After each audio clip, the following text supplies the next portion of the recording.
ধ্বনি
কলো কলো ছলো ছলো নদী করে টলমল ঢেউ ভাঙে ঝড় তুফানেতে নাও বায়না মাঝিবে সমুদ্রাতে তুমি নাও বায়না মাঝিবে সমুদ্রাতে কলো কলো ছলো ছলো নদী করে টলমল ঢেউ ভাঙে ঝড় তুফানেতে নাও বায়না মাঝিবে সমুদ্রাতে তুমি নাও বায়না মাঝিবে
যায় ফাগুনের মোহনায়।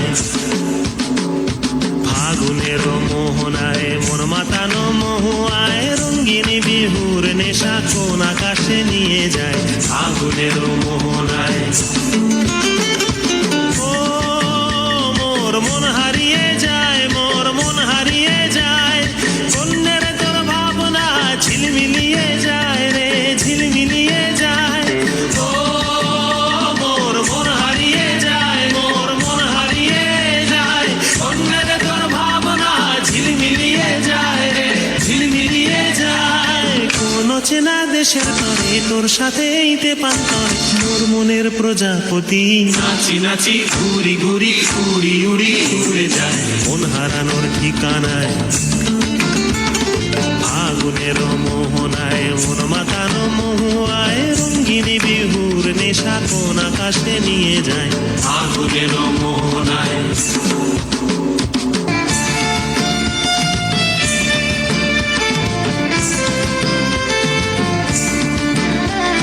প্রেম রাঙা মোর কবিতা সুরের অন্তরে ঝিরঝিরি ঝর্ণা ধারায় নতুন রং ঝরে। প্রেম রাঙা মোর কবিতা সুরের অন্তরে ঝিরঝিরি ঝর্ণা ধারায় নতুন রং ঝরে। সবুজে সবুজে হৃদয় কেমন করে, সবুজে সবুজে হৃদয় কেমন করে।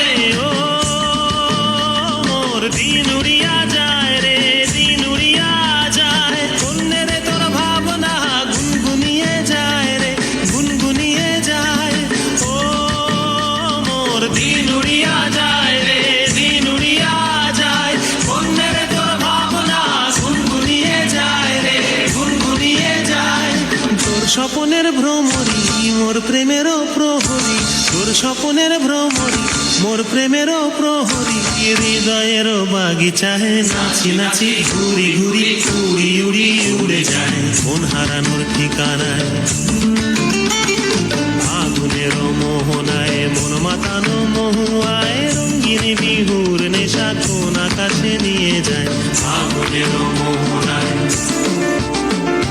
ফাগুনের মোহনায় মন মাতানো মহুয়ায় রঙিন বিহুর নেশা কোন আকাশে নিয়ে যায় ফাগুনের মোহনায়। ফাগুনের মোহনায় ফাগুনের মোহনায়। প্রধান অতিথি জনাব লেনিন চৌধুরীকে ফুল দিয়ে শুভেচ্ছা জানাচ্ছে শ্রীমতী শ্রুতি গৌতম চক্রবর্তী।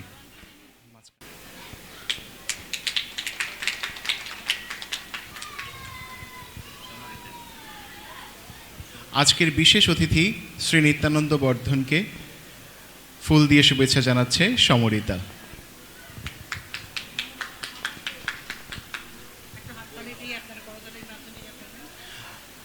আমরা করতালির মাধ্যমে আমাদের অতিথিদেরকে বরণ করে নিচ্ছি। আপনারা সবাই করতালির মাধ্যমে তাদেরকে বরণ করে নেবেন। এবারে শ্রী ননীগোপাল মজুমদারকে ফুলের শুভেচ্ছা জানাচ্ছে বৈভব।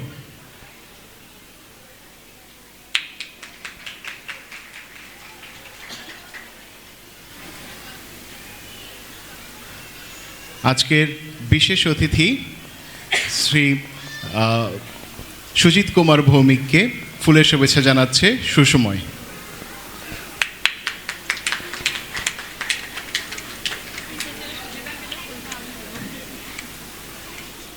এবারে মোহাম্মদ শরীফুল আলম টিটো, ব্যবস্থাপনা পরিচালক ফাল্গুনী পরিবহন লিমিটেড, তাকে ফুলের শুভেচ্ছা জানাচ্ছে অরিজিৎ।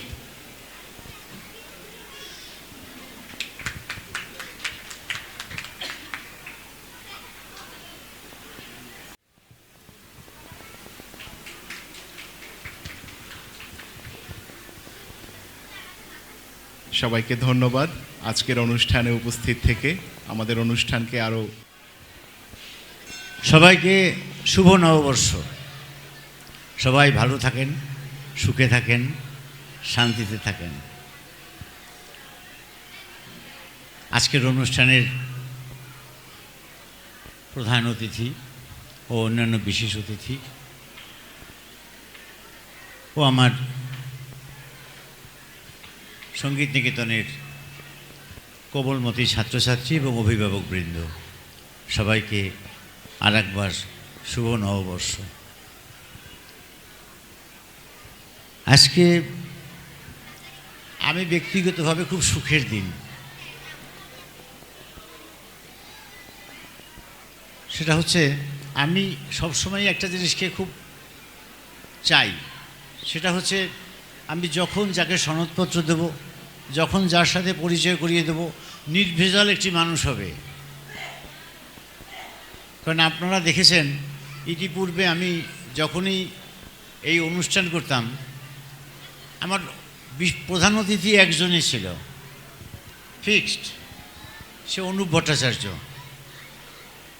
এবং আমার এই সঙ্গীত নিকেতন শুরু হওয়ার থেকে শুরু করে মানে এমন কোনো দিন যায় নাই, এমন কোনো অনুষ্ঠান যায় নাই উনি আগে থেকে এসে প্রস্তুতি না নিত, এবং উনি কোথাও কোনো প্রোগ্রাম রাখতেন না, শুধু আমাদের এই প্রোগ্রামটা অ্যাটেন্ড করবেন বলে।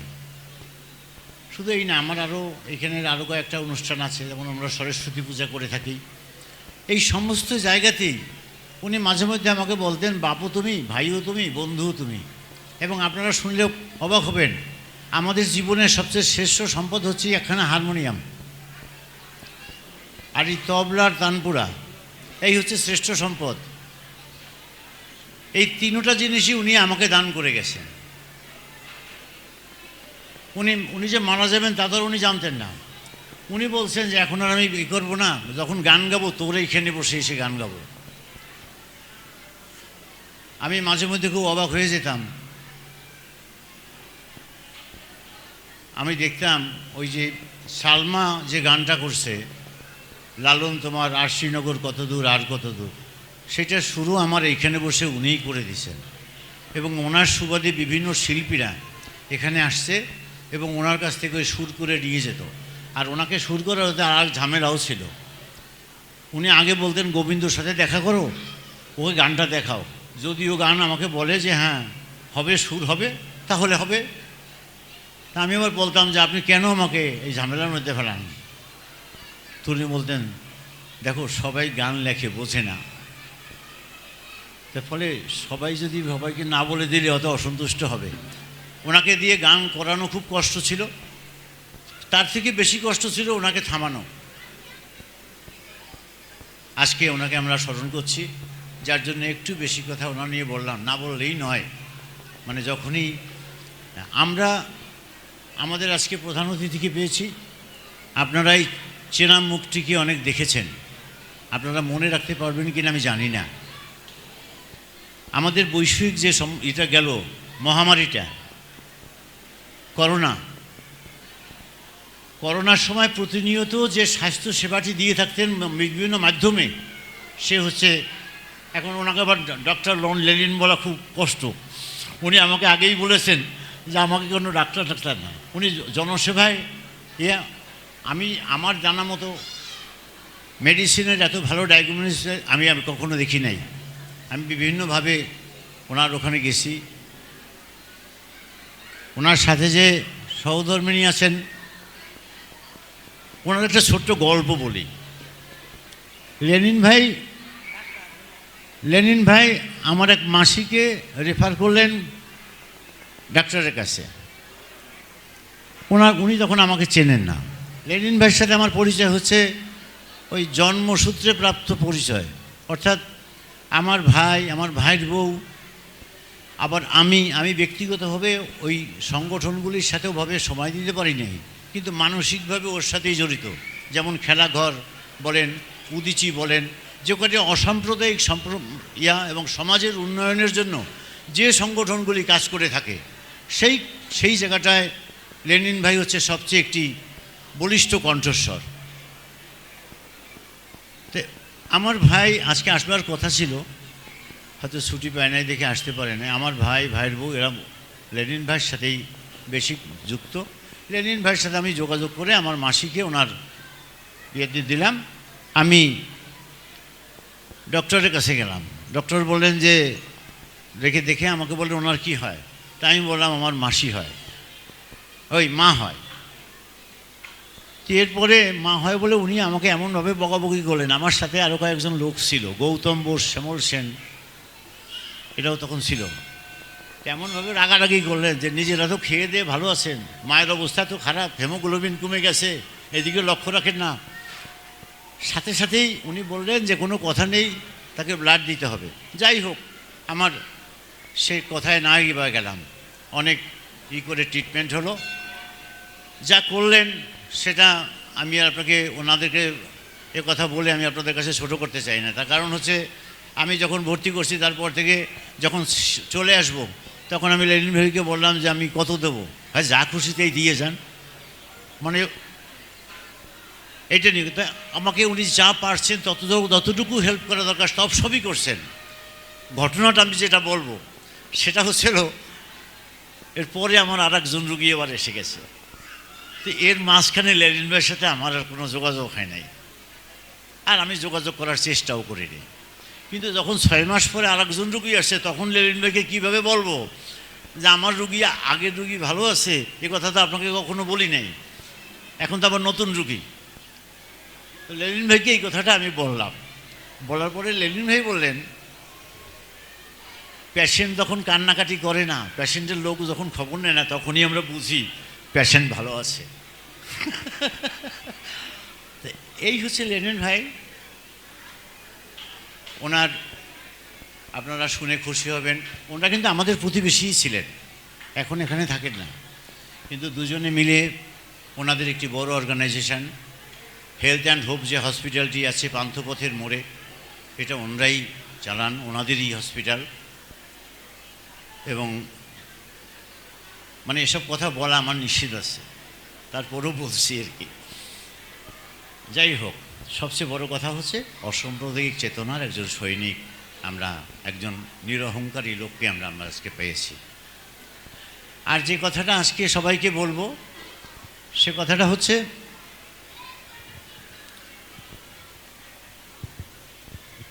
শোনেন, সুর আমরা যখন ভাষা শিখেছি, এই পৃথিবীতে যখন ভাষা আসছে, এই ভাষা আসার আগেও সুর ছিল। যখন মানুষ গান গেতে পারতো না, ভাষা ছিল না, ভাষা বোধ ছিল না, তখন এই দেশে এখানে সুর ছিল, এর প্রমাণ আছে। আমি সেদিকে যাব না, আমরা আজকে যে কথাটায় যাচ্ছি সে কথাটা হচ্ছে অনেক কষ্টের সাথে জানাতে হয় যে আমরা বিগত কয়েকদিন আগে আমাদের যে কালচারাল লাইনের যে কথাবার্তা আমরা শুনতেছিলাম, বা যেভাবে আমাদের রাজনৈতিক প্রেক্ষাপট তৈরি হচ্ছিল, তাতে আমরা ভাবতে পারি নাই যে ফিরে আবার আমরা গানের জগতে আসতে পারবো। ঈশ্বরের কাছে পরম পাওয়া যে আমরা আবার আমাদের, আপনাদের কাছে কথা হচ্ছে গান সবসময় একটা বাচ্চাকে গান করাতে করাতে করাতে করাতে যখন 20 বছর হয়ে যায়, তখন সে বোঝে যে হ্যাঁ গান কী জিনিস। 20-30 বছরের আগে কিছু বোঝে না। সবাই আস্তে আস্তে করে আপনারা আসেন, আমরা খুব খুশি হই। ধৈর্যের সাথে সবাইকে আমরা চেষ্টাও করি, আপনারাও চেষ্টা করবেন। আমি আর আজকে আর কথা বাড়াবো না, আমি এই বলে আমার বক্তব্য শেষ করছি। আপনারা সবাই ভালো থাকেন, সুখে থাকেন, শান্তিতে থাকেন। আজকের বর্ষবরণ ও সনদ প্রদান অনুষ্ঠানের সম্মানিত প্রধান অতিথি, বিশিষ্ট জনস্বাস্থ্য বিশেষজ্ঞ ও সাংস্কৃতিক ব্যক্তিত্ব জনাব লেনিন চৌধুরী এবং বিশেষ অতিথিবৃন্দ, শিক্ষক শিক্ষিকা, অভিভাবকবৃন্দ ও আমার স্নেহের শিক্ষার্থীরা, সবার প্রতি জানাই নববর্ষের প্রীতি, আন্তরিক শুভেচ্ছা ও ভালোবাসা। আমাকে আজকের এই অনুষ্ঠানে আমন্ত্রণ জানানোর জন্য আমি বিশেষভাবে কৃতজ্ঞতা প্রকাশ করছি এই সঙ্গীত নিকেতনের অধ্যক্ষ শ্রী গোবিন্দ গৌতমকে। আজকের এই সুন্দর আয়োজনে সঙ্গীতের ছোঁয়ায় নতুন বছরকে বরণ এবং সনদ প্রদান অনুষ্ঠান নিশ্চয়ই আমাদের সবার জন্য এক আনন্দময় ও গর্বের মুহূর্ত। নতুন বছর মানেই নতুন আশা, নতুন স্বপ্ন এবং নতুন সম্ভাবনা। আমাদের বাঙালির প্রাণের উৎসব পহেলা বৈশাখ শুধু ক্যালেন্ডারের পরিবর্তন নয়, এটি আমাদের সংস্কৃতি, ঐতিহ্য ও অসাম্প্রদায়িক চেতনার এক অনন্য প্রকাশ। সঙ্গীত একটি শুধু বিনোদনের মাধ্যম নয়, এটি মানুষের আত্মার ভাষা। বিশ্বকবি রবীন্দ্রনাথ ঠাকুর বলেছেন, সঙ্গীত মানুষের অন্তরের কথা প্রকাশ করে। সত্যি, সুরের মধ্য দিয়ে আমরা ভালোবাসা, আনন্দ, বেদনা সব কিছু প্রকাশ করতে পারি, তাই নয় কি? আজ আমরা সনদ গ্রহণ করছো, যারা সনদ গ্রহণ করছো, তোমাদের জন্য এটি একটি সার্টিফিকেট নয়, এটি তোমাদের পরিশ্রম, সাধনা, প্রতিভার স্বীকৃতি। আমি এই শিক্ষা তোমাদের জীবনের প্রতিটি ক্ষেত্রে আলো ছড়াবে আমি বিশ্বাস করি। প্রিয় শিক্ষার্থীরা, সঙ্গীত শেখা মানে শুধু গান শেখা নয়, এটি শৃঙ্খলা, ধৈর্য ও সৌন্দর্য বোধ বাড়ায়, গড়ে তোলে এক অসাধারণ মাধ্যম। অভিভাবক বৃন্দদের প্রতি কৃতজ্ঞতা জানাই, কারণ আপনাদের উৎসাহ ও সমর্থন ছাড়া এ পর্যায়ে তাদের আসা সম্ভব ছিল না। একই সঙ্গে সঙ্গীত নিকেতনের সম্মানিত শিক্ষকবৃন্দ, বিশেষ করে গোবিন্দ গৌতম এবং জবা গৌতমকে আমি ধন্যবাদ জ্ঞাপন করছি এই কারণে, তারা তাদের নিষ্ঠা ও ভালোবাসা দিয়ে শিক্ষার্থীদের গড়ে তুলছেন। আমার 2 মেয়ে, তারাও তাদের ছাত্রী ছিলেন এবং তারাও এইখান থেকে পাশ করে বেরিয়ে গেছেন। আমি দেখেছি তাদেরকে কি আন্তরিকতায়, কি স্নেহ, কি মমতায় তাদেরকে গড়ে তুলেছেন। আজকে আমার 2 মেয়ে দেশের বাইরে উচ্চশিক্ষার্থে পড়াশোনা করছেন, সবটাই তাদের গুণ। পরিশেষে এই প্রতিষ্ঠানের উত্তরোত্তর সাফল্য কামনা করছি। নতুন বছরে এই শুভক্ষণে আমরা তাই প্রতিজ্ঞা করি, সংস্কৃতি, সঙ্গীত এবং মানবিক মূল্যবোধকে ধারণ করে একটি সুন্দর সমাজ গড়ে তুলব। সবাইকে আবারও নববর্ষের শুভেচ্ছা জানিয়ে শেষ করছি। ধন্যবাদ সবাইকে। গৌতম দাকে, সম্মানিত সুধীমণ্ডলী, প্রথমে আমি আপনার থেকে জানাই 1433 বঙ্গাব্দের বাংলা শুভ নববর্ষ উপলক্ষে আপনাদেরকে আমি আন্তরিক শুভেচ্ছা ও ধন্যবাদ জানাচ্ছি। আজকের এই বর্ষবরণ সনদ প্রধান অনুষ্ঠান 1433 উপলক্ষে আজকের এই আলোচনার সবার সম্মানিত প্রধান অতিথি, জনস্বাস্থ্য বিষয়ক ও সাংস্কৃতিক ব্যক্তিত্ব, সকলেই পরিচিত মুখ জনাব লেলেন চৌধুরী উপস্থিত আছেন। বিশেষ অতিথি হিসেবে উপস্থিত আছেন আমাদের একটি সংগঠন আছে, যে সংগঠনটি আমাদের এই কৃষ্টি কালচার ধর্মীয় সংগঠন, যা টেকনাফ থেকে তেঁতুলিয়া পর্যন্ত যাদের অক্লান্ত পরিশ্রমে এই সংগঠনটি যিনি গড়ে তুলেছেন, সেই শ্রী শ্রী গীতা সংঘের সম্মানিত সাধারণ সম্পাদক শ্রী নিত্যানন্দ বর্ধন উপস্থিত আছেন। শ্রী সুজিত কুমার ভৌমিক আছেন, এক আমাদের আপা, নাম জানি না হয়তো বা দাদা শরীফ ভাই সহ এখানে যে অনুষ্ঠানের পরিচালনায় আমাদের বদি শ্রী জবা গৌতম সহ আপনারা যারা উপস্থিত আছেন, সকলের প্রতি রইল আমার অন্তহীন শুভেচ্ছা অভিনন্দন। আজকে বাংলা নববর্ষ, এটা বাঙালির কৃষ্টি কালচার, কিন্তু আমরা দেখেছি ছোটোবেলার থেকে পয়লা বৈশাখ আসলে আমাদের ভিতর একটা অন্যরকম আনন্দ বিরাজ করত। নতুন কাপড়, নতুন মেলা যাওয়া, এই যে বাঙালির একটা সংস্কৃতি, এটা আমরা ছোটোবেলা থেকেই দেখে আসছি এবং পার্টিসিপেট করছি। আমার মনে হয় দিন দিন আমাদের এই কৃষ্টি কালচারটা হারিয়ে যেতে বসেছে, কারণ বাংলা নববর্ষটাকে এক শ্রেণীর লোক আমাদেরকে একটা ধর্মের জন্য টার্গেট করেছে, কিন্তু তারা জানে না যে বাংলা নববর্ষটা কবে কোথা থেকে চালু হয়েছে। হয়তো সেই ইতিহাসটা আমাদের সন্তানদেরকে আমরা জানাই নাই বা জানানোর প্রয়োজন করে নাই। আপনারা সেটা গুগলে সার্চ করে দেখতে পাবেন যে এই বাংলা নববর্ষটা কে প্রবর্তন করেছেন। এটা বাংলার নববর্ষ প্রবর্তন করেছেন সম্রাট আকবর। কী জন্য প্রবর্তন করেছেন?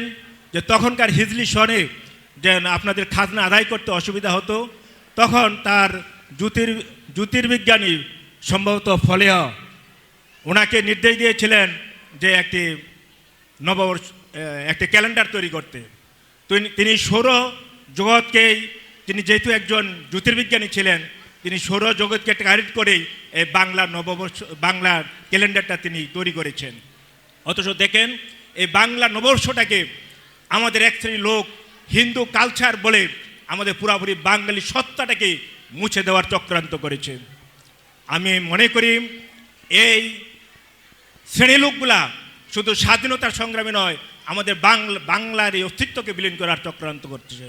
সেদিক থেকে সঙ্গীত নিকেতনের যারা জড়িত আছেন, গোবিন্দ দা, তিনি তার এই কৃষ্টি কালচারকে ধরে রেখেছেন। তিনি আমার সন্তানদেরকে বাঙালি সত্তা থেকে মাধ্যমে উজ্জীবিত করেছেন এবং মানবিক দিক থেকে তিনি সেটাকে প্রচার করে যাচ্ছেন। কারণ আমি মনে করি যারা সংস্কৃতির সাথে জড়িত, যারা খেলাধুলার সাথে জড়িত, তারা কখনো খারাপ হতে পারে না, তারা কখনো টেররিস্ট হতে পারে না, তারা মানবিক গুণাবলী গুণান্বিত হতে পারে। আমরা বারবার সেটা প্রমাণ করে দেখেছি। আপনারা যারা দেখেন, যারা টেররিস্ট, যারা সন্ত্রাসী, তারা কোনো সংস্কৃতিতে বিশ্বাস করে না, তারা কোনো খেলাধুলাকে বিশ্বাস করে না, তারা কোনো টেলিভিশনকে বিশ্বাস করে না। কারণ তারা জানে এই সমস্ত দিকে যদি আমার সন্তানরা ধাবিত হয়, তাহলে তাদের ব্রেন ওয়াশ করতে পারবে না। শুধু আমাদের সময় এসেছে, আমরা যারা অভিভাবক আছি, আমাদের সন্তানদেরকে এই মানবিক গুণাবলীর দিকে, মানবিক সংস্কৃতির দিক থেকে আমাদের সন্তানদেরকে শিক্ষিত করতে হবে। নাহলে ইন ফিউচারে আমাদের অস্তিত্ব শেষ হয়ে যাবে। আমরা যে বাঙালি, আমরা সেটা আর আমরা বিশ্বের কাছে পরিচয় দিতে পারবো না। আমরা সেই আরব্য সংস্কৃতি থেকে আমরা ধাবিত হয়ে যাচ্ছে।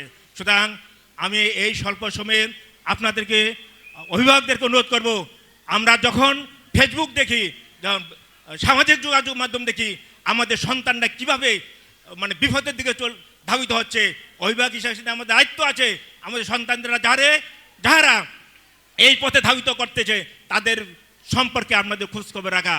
আমরা মনে করি আমার সন্তানরা ইউনিভার্সিটি যাবে, শিক্ষিত হবে, তারা দেশের সুনাম বয়ে আনবে, দেশমাতৃকে ধাবিত হবে। কিন্তু দুর্ভাগ্য হলো সত্য, আমার সন্তানদেরকে সেখান থেকে তারা ভুল বুঝে বিপদে পরিচালিত করছে। আপনার গার্ডিয়ান হিসাবে, সন্তান হিসাবে, অভিভাবক হিসাবে সন্তানের সে দায়িত্ব পালন করবেন। মানে একদিন যেখানে দেখেছি আমরা কোর্টে যায়া সন্তানের পা ধরে তার পিতামাতা কান্নাকাটি করে, এটা যেন না হয়। সেজন্য আমি এখানে অনেক সংগঠন আছে, তাদেরকে বলবো আপনারা এই ব্যাপারটা ওরিয়েন্টেশন চালু করেন, যাতে আমরা আমাদের সন্তান যেন কোনো বিপদগ্রস্ত না হয়। পরিশেষে এই সঙ্গীত নিকেতনে যারা সংশ্লিষ্ট, তাদের এই মানবিক সংস্কৃতির গুণাবলী যারা এগিয়ে নিচ্ছেন, তাদের প্রতি আমি আমার অন্তঃস্থল থেকে ধন্যবাদ জানিয়ে আমি আমার বক্তব্য শেষ করছি। ধন্যবাদ সবাইকে, শুভ নমস্কার।